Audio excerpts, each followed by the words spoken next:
Hello, Amy Lynch-Biniek of the KUCC here again after the afternoon sessions. First, I'd like to say this is what happens to curly hair in Pennsylvania when it rains all day. It's not my fault, folks. I'd like to comment on a couple of panels I've chaired since last we spoke.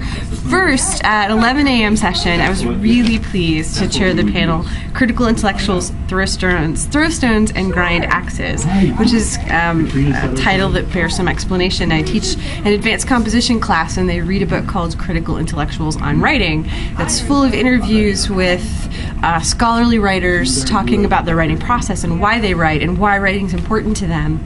And I ask students to read that and then find a subject that's passionate to them, something they want to respond to, and a project that can sustain them throughout this semester.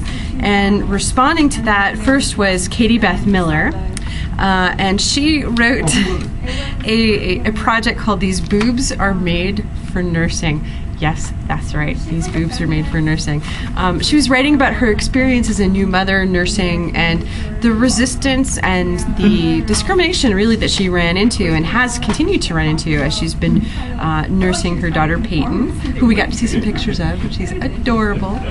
She had a very interesting PowerPoint with her presentation, kind of showing how we are accustomed to and won't turn our eyes away from these images of women who have sexualized their breasts, but if we show an image of a woman nursing, it's don't show me that. It's a really fascinating study she did. And she was followed by Kevin White, who's got a great title, Speak, I Beg of You, Analyzing the Correlations Between Technology and Behavior.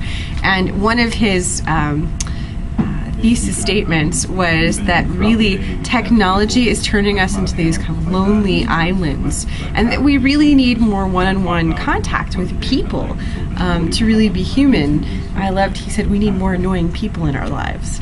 And he had a PowerPoint presentation that actually made me pass coffee through my nose. Sorry that you can't get the image of that. You'll have to use your imagination. Really good stuff, smart stuff in that panel. And then later in the afternoon, I've just come out of a 2:15 panel. Also, some of my students from a mix of classes, and that panel is called Playing with Words, Exploring Writing. First, we heard from Mary McKelvey, who's a student in English 023, currently with me now, and her piece was about wanting to put creativity back into her academic writing and her professional writing specifically, that she feels so much of our writing is meant to be now clinical and all about rules and regulations and wanting to break out of those rules. Then we heard from Rachel Buckley, who was writing very much about her experience in taking these writing prompt tests, the time tests that we've all had far too much experience with, and the pressure that puts you under and how that alters your writing process and different ways you can respond to that.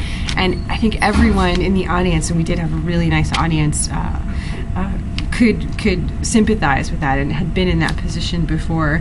We heard from Teresa Timon, responding to the same assignment, and talking about, a variety of things in there, but really what inspires her, what urges her on to write, her process, her inspiration. Kashik Das talked about failing to find inspiration and how sometimes when you free write and you brainstorm, it takes you places you didn't want to go and it doesn't always work, but that you need to forge ahead and keep working hard and believe that you can get through those kinds of obstacles. And finally, we heard from Manny Guzman. He's in my advanced composition class right now and just did this wonderful piece where he truly resisted my assignment. We had read a piece by Leslie Yoder called Resisting the Assignment in that class. And I'd given an assignment called The Style Experiment, and I said, you can write about anything you want. All I ask is that you write in a way that you've never written before. You try on a different style. You take some risk, that you don't fall back on the comfortable and the familiar. And he wound up writing a piece narrating his process, his actions, his thoughts, as he stayed up all night trying to write this paper the day before it was due. Everything from the topic ideas that came into his head and that were dismissed, to the ways he was avoiding work by updating his Facebook status, Really just a fun, playful piece, but insightful too. I was so proud of all of these writers.